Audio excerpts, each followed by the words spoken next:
Assalamualaikum warahmatullahi wabarakatuh. Perkenalkan, nama saya Duta Pramudia Ramadan dengan NPM 217064516003 dari Program Studi Informatika. Dosen pengampu saya dalam mata kuliah Matematika Informatika 2R01 yaitu Ibu Sariningsih SSI MM. Pada video kali ini saya akan membahas mengenai tugas UAS yang telah diberikan sekaligus lanjutan dari soal materi tugas sebelum UAS yang telah saya buat. Adapun materi yang akan dibahas meliputi distribusi frekuensi dan binomial.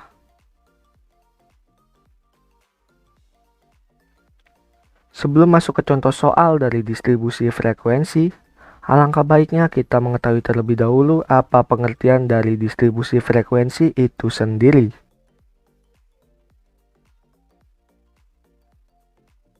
Distribusi frekuensi adalah susunan data menurut kelas-kelas interval tertentu atau menurut kategori tertentu dalam sebuah daftar yang dihubungkan dengan masing-masing frekuensinya, sehingga memberikan keterangan atau gambaran sederhana dan sistematis dari kumpulan suatu data. Slide berikutnya mengenai jenis-jenis dari distribusi frekuensi. Yang pertama yaitu distribusi frekuensi numerik adalah deret hitung yang berdiri sendiri. Yang kedua yaitu distribusi frekuensi kategorial adalah data yang sudah dikelompokkan. Yang ketiga yaitu distribusi frekuensi absolut adalah distribusi frekuensi yang menyajikan jumlah bilangan untuk menyatakan banyaknya data pada suatu kelompok tertentu. Yang keempat distribusi frekuensi relatif adalah distribusi frekuensi yang menyajikan jumlah persentase untuk menyatakan banyaknya data pada suatu kelompok tertentu. Yang kelima yaitu distribusi frekuensi satuan, adalah distribusi frekuensi yang menunjukkan banyaknya data pada kelompok tertentu. Yang keenam yaitu distribusi frekuensi kumulatif, adalah distribusi frekuensi yang menunjukkan jumlah frekuensi dari sekelompok nilai tertentu dimulai dari kelompok nilai sebelumnya hingga kelompok tersebut. Slide berikutnya mengenai bagian-bagian dari distribusi frekuensi. Yang pertama yaitu kelas, adalah kelompok nilai data atau variabel dari sebuah data acak. Yang kedua yaitu batas kelas, adalah nilai yang menjadi batas antar kelas. Batas kelas adalah batas semu dari masing-masing kelas, karena di antara kelas yang satu dengan kelas yang lain masih ada lubang tempat angka tertentu. Terdapat dua batas kelas untuk data yang telah diurutkan, yakni batas kelas bawah dan batas kelas atas. Yang ketiga yaitu tepi kelas, adalah kelas yang tidak mempunyai lubang untuk angka tertentu antara kelas yang satu dengan yang lainnya. Terdapat dua kelas, yakni tepi kelas atas dan tepi kelas bawah. Yang keempat yaitu titik tengah kelas, adalah angka atau nilai data yang tepat berada di tengah kelas. Titik tengah kelas merupakan nilai yang menjadi wakil kelasnya dalam data. Yang kelima yaitu interval kelas, adalah selang yang menjadi pemisah kelas yang satu dengan kelas yang lain. Yang keenam yaitu panjang interval kelas, adalah jarak antara tepi atas kelas dengan tepi bawah kelas. Yang ketujuh yaitu frekuensi kelas, adalah banyaknya data yang termasuk ke dalam kelas tertentu dari data acak. Slide berikutnya kita masuk ke contoh soal dari distribusi frekuensi. Karena NPM yang saya miliki bertipe ganjil, maka diwajibkan untuk memilih tipe A, yang memiliki persyaratan jumlah kelas yaitu 7, jumlah interval yaitu 8, dan banyaknya data atau N yaitu 80.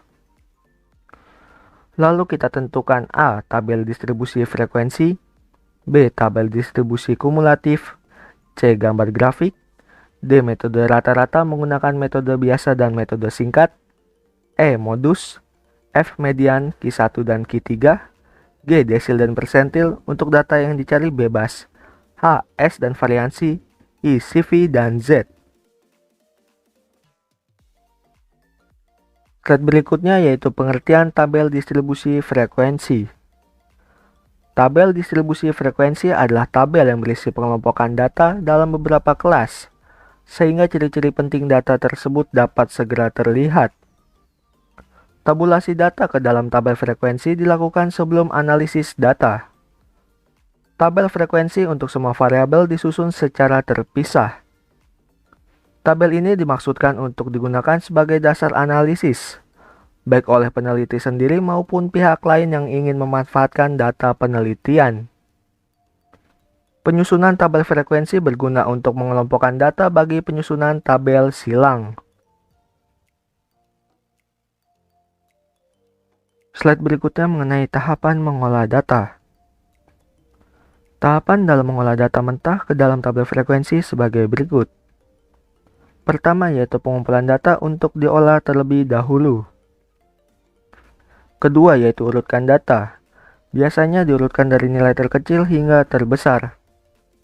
Ketiga yaitu menentukan range, rentang atau jangkauan. Keempat yaitu tentukan jumlah kelas yang diinginkan. Jangan terlalu banyak atau sedikit.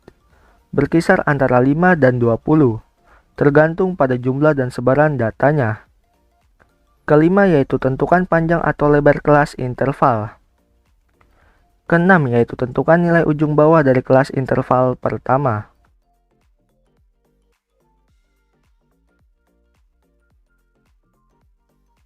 Slide berikutnya kita masuk ke contoh soal beserta pembahasan dari tabel distribusi frekuensi. Sesuai persyaratan tipe A dengan banyaknya jumlah kelas yaitu 7. Jumlah interval yaitu 8. Didapat dari selisih seperti ini agar lebih mudah pemahamannya. 28 dikurang 20 hasilnya menjadi 8. Dan jumlah keseluruhan data yaitu 80. Untuk mencari TBK atau tepi bawah kelas didapat dari nilai data terkecil dalam kelas dikurang 0,5, maka hasilnya menjadi 19,5 untuk kelas pertama. Untuk kelas kedua yaitu 27,5. Untuk kelas ketiga yaitu 35,5. Untuk kelas keempat yaitu 43,5. Untuk kelas kelima yaitu 51,5. Untuk kelas keenam yaitu 59,5. Dan untuk kelas ketujuh yaitu 67,5. Untuk mencari TAK atau tepi atas kelas, didapat dari nilai data terbesar dalam kelas, lalu ditambah 0,5, maka menjadi 27,5 untuk kelas pertama, 35,5 untuk kelas kedua, 43,5 untuk kelas ketiga, 51,5 untuk kelas keempat, 59,5 untuk kelas kelima, 67,5 untuk kelas ke-6, dan 75,5 untuk kelas ke-7. Untuk mencari TTK atau tepi tengah kelas, didapat dari nilai data terkecil, ditambah nilai data terbesar, lalu dibagi 2. Maka hasilnya menjadi 23,5 untuk kelas pertama, 31,5 untuk kelas kedua, 39,5 untuk kelas ketiga, 47,5 untuk kelas keempat, 55,5 untuk kelas kelima, 63,5 untuk kelas ke-6, dan 71,5 untuk kelas ke-7. Untuk mencari FR atau frekuensi relatif, didapat dari jumlah data dalam kelas per jumlah keseluruhan data dikali 100%, maka menjadi 8,75% untuk kelas pertama, 15% untuk kelas kedua, 6,25% untuk kelas ketiga, 20% untuk kelas keempat, 22,5% untuk kelas kelima, 16,25% untuk kelas keenam, 11,25% untuk kelas ketujuh, dan jumlah keseluruhannya yaitu 100%. Untuk mencari UI, kita tentukan terlebih dahulu kelas tengahnya, dan kelas tengahnya terdapat pada kelas keempat. Maka kelas keempat memiliki UI yaitu 0. Untuk kelas ketiga, kelas kedua, dan kelas ke-1 selalu dikurangi 1. Begitupun sebaliknya untuk kelas kelima, kelas ke-6, dan kelas ke-7 selalu ditambah 1. Maka menjadi min 3, min 2, min 1, 0, 1, 2, dan 3. Selanjutnya mencari UI kali FI. Untuk kelas pertama yaitu min 3 dikali 7 menjadi min 21. Untuk kelas kedua yaitu min 2 dikali 12 menjadi min 24. Untuk kelas ketiga yaitu min 1 kali 5 menjadi min 5. Untuk kelas keempat yaitu 0 dikali 16 menjadi 0. Untuk kelas kelima yaitu 1 dikali 18 menjadi 18. Untuk kelas keenam yaitu 2 dikali 13 menjadi 26. Untuk kelas ketujuh yaitu 3 dikali 9 menjadi 27. Jumlah keseluruhannya yaitu 21.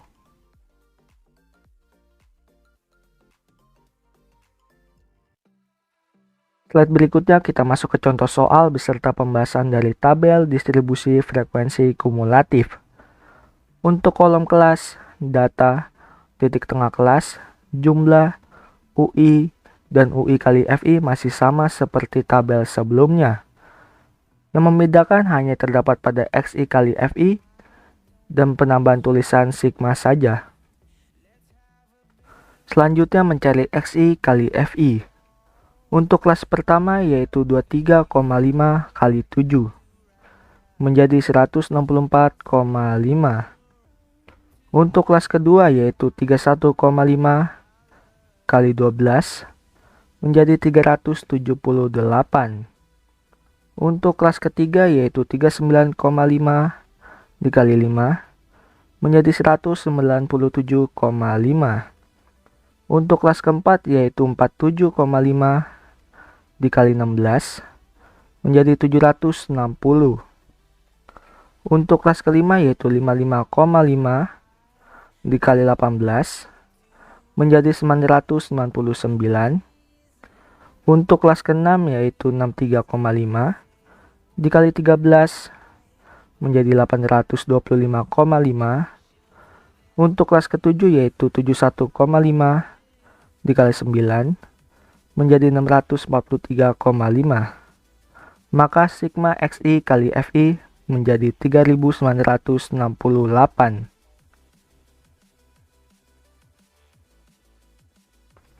Slide berikutnya merupakan lanjutan, yaitu tabel distribusi kumulatif kurang dari.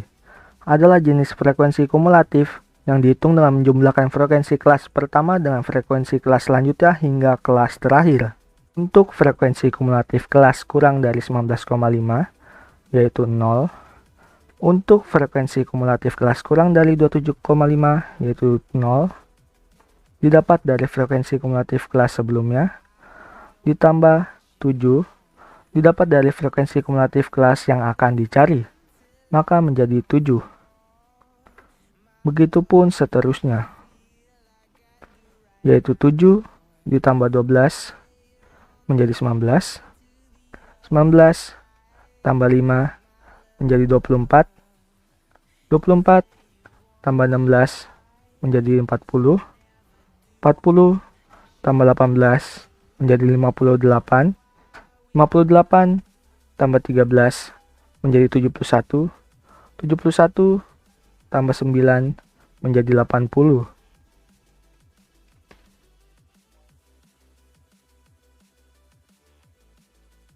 Slide berikutnya masih sama merupakan lanjutan, yaitu tabel distribusi kumulatif lebih dari. Adalah jenis frekuensi kumulatif yang dihitung dengan cara mengurangkan jumlah frekuensi dengan frekuensi kelas pertama hingga kelas terakhir. Untuk frekuensi kumulatif kelas lebih dari 19,5 yaitu 80. Untuk frekuensi kumulatif kelas lebih dari 27,5 yaitu 80 didapat dari frekuensi kumulatif kelas sebelumnya dikurang 7 didapat dari frekuensi kumulatif kelas yang akan dicari, maka menjadi 73. Begitupun seterusnya, yaitu 73 dikurang 12 menjadi 61, 61 dikurang 5 menjadi 56, 56 dikurang 16 menjadi 40, 40 dikurang 18 menjadi 22, 22 dikurang 13 menjadi 9, 9 dikurang 9 menjadi 0.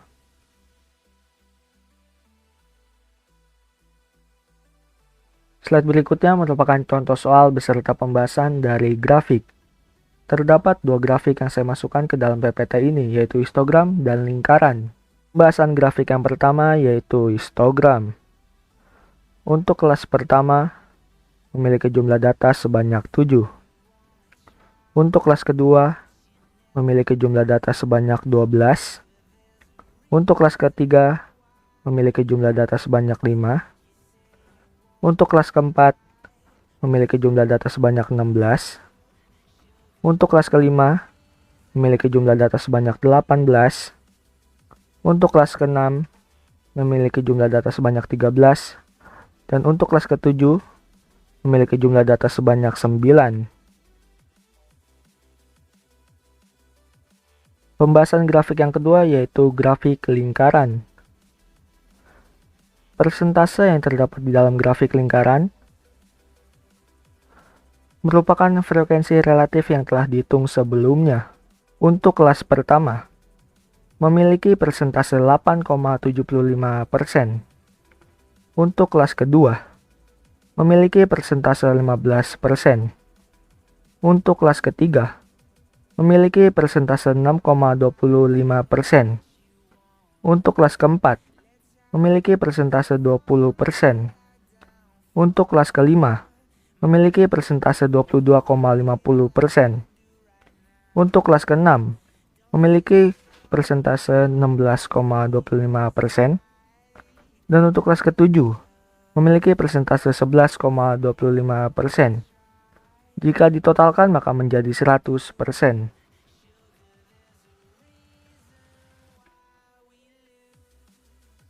Slide berikutnya mengenai contoh soal beserta pembahasan dari rata-rata. Pembahasan pertama menggunakan metode biasa. Untuk tabelnya sendiri masih sama seperti sebelumnya dan tidak ada perubahan sedikit pun. Untuk rumus menggunakan metode biasa yaitu X bar sama dengan sigma FIXI per sigma FI. Sehingga X bar sama dengan sigma FIXI per N. Pembahasannya yaitu X bar sama dengan 3968 didapat dari sigma FIXI per 80 didapat dari jumlah keseluruhan data yaitu 80. Maka hasilnya menjadi 49,6.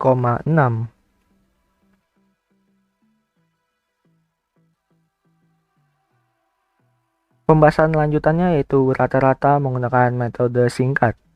Dan untuk tabelnya sendiri masih sama seperti sebelumnya.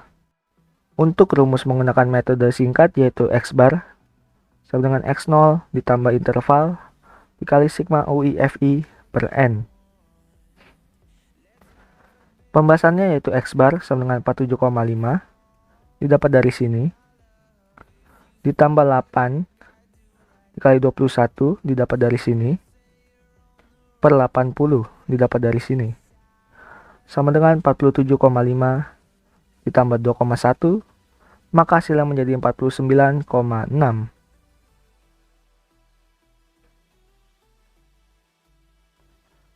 Slide berikutnya pembahasan mengenai modus. Modus adalah nilai data yang sering muncul atau nilai data yang memiliki frekuensi paling besar. Berdasarkan tabel, nilai data yang sering muncul atau nilai data yang memiliki frekuensi paling besar yaitu 18. Dan 18 terletak pada kelas kelima dengan tepi kelas bawahnya yaitu 51,5. Untuk rumus modus yaitu modus sama dengan tepi kelas bawah ditambah interval dikali D1 per D1 tambah D2. D1 memiliki arti jumlah data kelas yang dicari dikurang jumlah data kelas sebelumnya. Dan D2 memiliki arti jumlah data kelas yang dicari dikurang jumlah data kelas berikutnya. Pembahasannya yaitu modus sama dengan 51,5 didapat dari sini. 8 dikali 18 kurang 16 didapat dari sini. Per 18 kurang 16 ditambah 18 kurang 13 didapat dari sini. Modus sama dengan 51,5 ditambah 8 kali 2 per 7. Modus sama dengan 51,5 ditambah 2,28, maka hasilnya menjadi 53,78.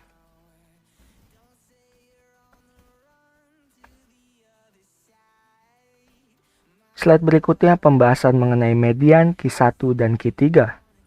Pembahasan pertama berfokus pada median. Untuk kolom kelas, tepi kelas bawah, data, dan jumlah sama seperti tabel sebelumnya. Yang membedakan hanya terdapat pada kolom kumulatif dan urutan data saja. Untuk mencari data median adalah jumlah keseluruhan data, yaitu 80 dibagi 2. Maka data yang akan dicari yaitu data ke-40. Dan data ke-40 terletak pada kelas keempat. Untuk kolom urutan data dan kumulatif dimulai dari 0. Untuk kelas pertama, urutan datanya yaitu 1 sampai dengan 7, maka kumulatifnya yaitu 7. Untuk kelas kedua, urutan datanya yaitu 8 sampai dengan 19, maka kumulatifnya yaitu 19. Untuk kelas ketiga, urutan datanya yaitu 20 sampai dengan 24, maka kumulatifnya yaitu 24. Untuk kelas keempat, urutan datanya yaitu 25 sampai dengan 40, maka kumulatifnya yaitu 40. Untuk kelas kelima, urutan datanya yaitu 41 sampai dengan 58, maka kumulatifnya yaitu 58. Untuk kelas keenam, urutan datanya yaitu 59 sampai dengan 71, maka kumulatifnya yaitu 71. Dan untuk kelas ketujuh, urutan datanya yaitu 72 sampai dengan 80, maka kumulatifnya yaitu 80. Untuk rumus median yaitu median sama dengan tepi kelas bawah ditambah interval dikali N atau jumlah keseluruhan data per 2 dikurang frekuensi kumulatif data sebelumnya per frekuensi median. Pembahasannya yaitu median sama dengan 43,5 didapat dari sini. Ditambah 8 dikali 80 didapat dari sini per 2 dikurang 24 didapat dari sini per 16 didapat dari sini. Median sama dengan 43,5 ditambah 8 kali 40 kurang 24 per 16. Median sama dengan 43,5 ditambah 8 kali 16 per 16 disederhanakan menjadi 1. Median sama dengan 43,5 tambah 8, maka hasilnya menjadi 51,5.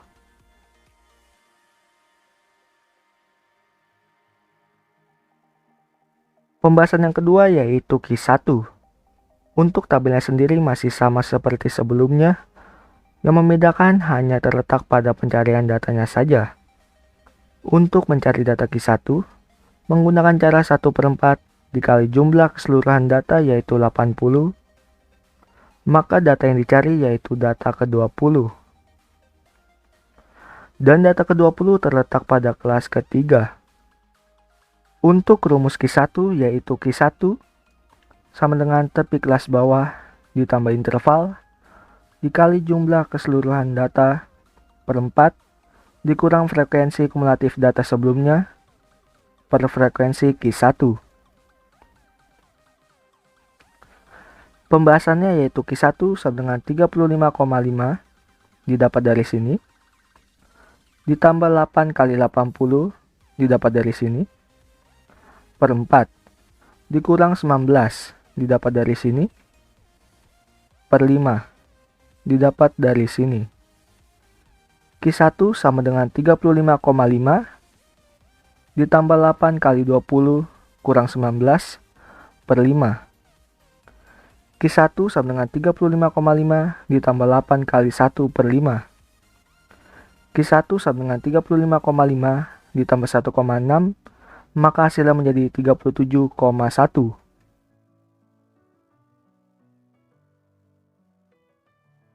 Pembahasan yang ketiga yaitu Ki 3. Untuk tabelnya sendiri masih sama seperti sebelumnya, yang membedakan hanya terdapat pada pencarian datanya saja. Untuk mencari data Ki 3, menggunakan cara 3/4 dikali jumlah keseluruhan data yaitu 80, maka data yang akan dicari yaitu data ke-60. Dan data ke-60 terletak pada kelas ke-6. Untuk rumus Ki 3 yaitu Ki 3 sama dengan tepi kelas bawah ditambah interval dikali 3n/4 dikurang frekuensi kumulatif data sebelumnya per frekuensi Ki 3.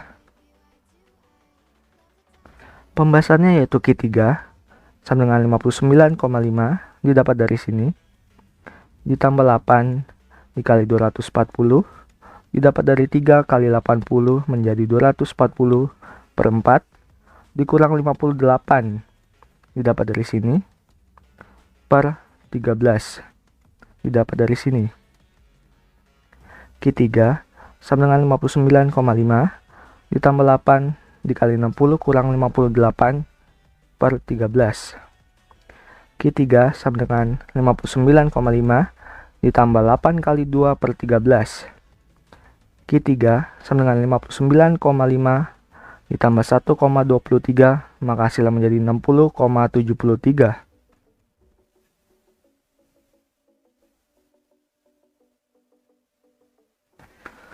Slide berikutnya merupakan contoh soal beserta pembahasan dari desil dan persentil. Pembahasan pertama berfokus pada desil, dan desil yang akan dicari yaitu desil keempat.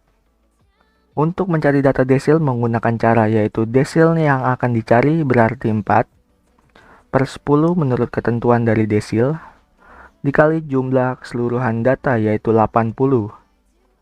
Maka data yang akan dicari yaitu data ke-32 yang terletak pada kelas keempat. Untuk rumus desil yaitu dx sama dengan tepi kelas bawah ditambah interval dikali xn/10 dikurang frekuensi kumulatif data sebelumnya per frekuensi desil. Pembahasannya yaitu D4 sama dengan 43,5 didapat dari sini ditambah 8 dikali 320 didapat dari 4 dikali 80, maka menjadi 320/10 dikurang 24 didapat dari sini per 16 didapat dari sini. D4 sama dengan 43,5 ditambah 8 kali 32 kurang 24 per 16.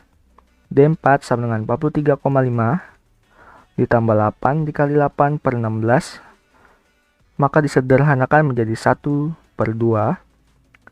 D4 sama dengan 43,5 ditambah 4, maka hasilnya menjadi 47,5.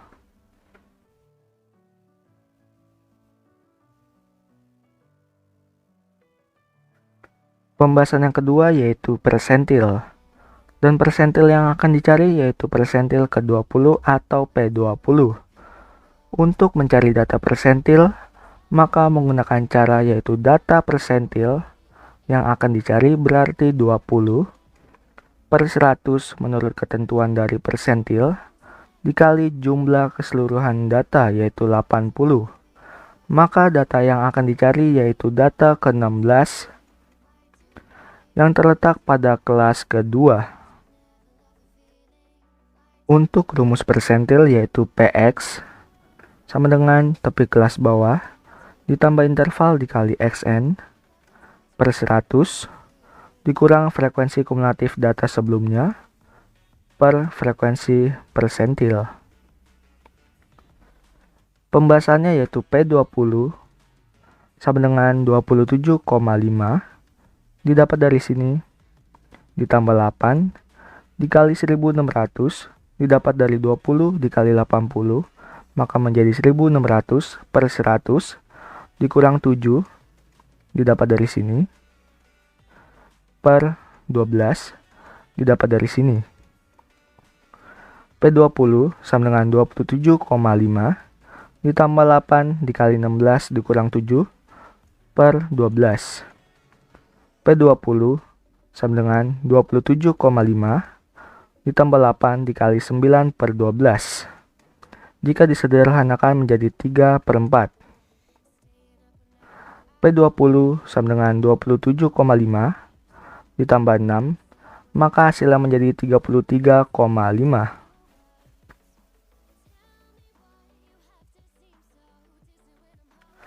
Slide berikutnya yaitu contoh soal beserta pembahasan dari S dan variansi. Pembahasan pertama berfokus pada standar deviasi atau S.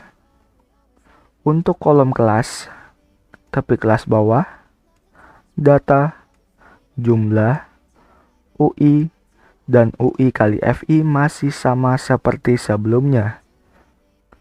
Yang membedakan hanya terdapat pada penambahan kolom UI kali UI kali FI saja.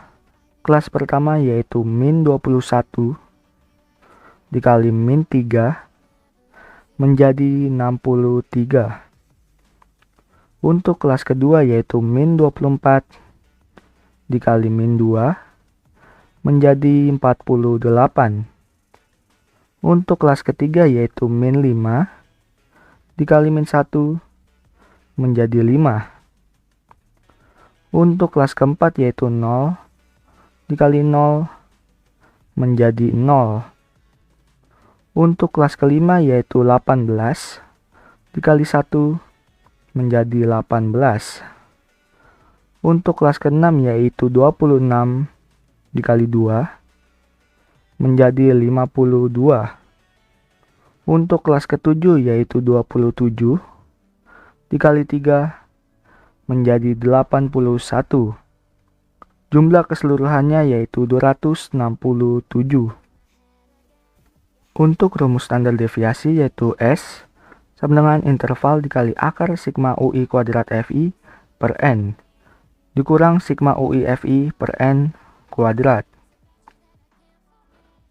Pembahasannya yaitu S sama dengan 8 dikali akar 267 didapat dari sini per 80 didapat dari sini, dikurang 21 didapat dari sini, per 80 kuadrat.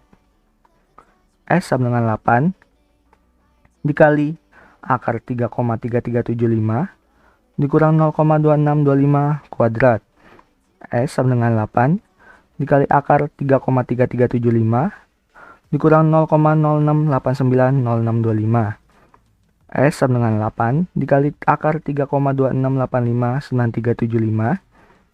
S sama dengan 14,463. Jika hasilnya disederhanakan menggunakan dua angka di belakang koma, maka menjadi 14,46.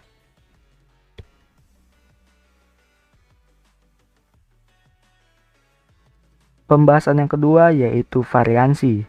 Dan untuk tabelnya sendiri masih sama seperti sebelumnya. Untuk rumus beserta pembahasan dari variansi yaitu S kuadrat atau standar deviasi kuadrat sama dengan 14,46 kuadrat, maka hasilnya menjadi 209,09.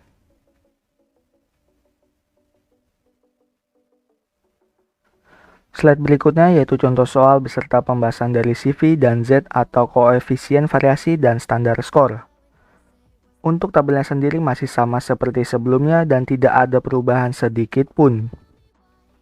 Untuk rumus beserta pembahasan dari koefisien variasi yaitu CV sama dengan standar deviasi per rata-rata kali 100% sama dengan 14,46 per 49,6 dikali 100%. Maka hasilnya menjadi 29,15%. Untuk rumus beserta pembahasan dari standar skor yaitu Z sama dengan X bar dikurang X per S sama dengan 45 didapat dari nilai acak yang mendekati nilai rata-rata yaitu 49,6 dikurang 49,6 per 14,46, maka hasilnya menjadi min 0,32. Slide berikutnya kita masuk ke materi kedua yaitu distribusi binomial. Pengertian dari distribusi binomial adalah suatu distribusi probabilitas yang dapat digunakan bila mana suatu proses sampling dapat diasumsikan mengikuti proses Bernoulli. Misalnya, dalam pelemparan sekeping uang logam sebanyak 5 kali, hasil setiap ulangan mungkin muncul sisi gambar atau sisi angka.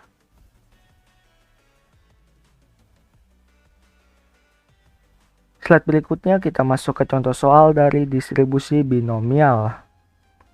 Seorang penjaga gawang profesional mampu menahan tendangan penalti dengan peluang 3/5.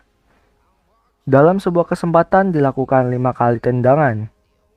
Tentukan peluang penjaga gawang mampu menahan 3 kali tendangan penalti tersebut. Pembahasannya yaitu pada kejadian di atas, kondisi sukses adalah keadaan di mana penjaga gawang mampu menahan tendangan. Peluang sukses P sama dengan 3/5. Maka peluang gagal adalah Q sama dengan 1 kurang P sama dengan 1 kurang 3/5 sama dengan 2/5.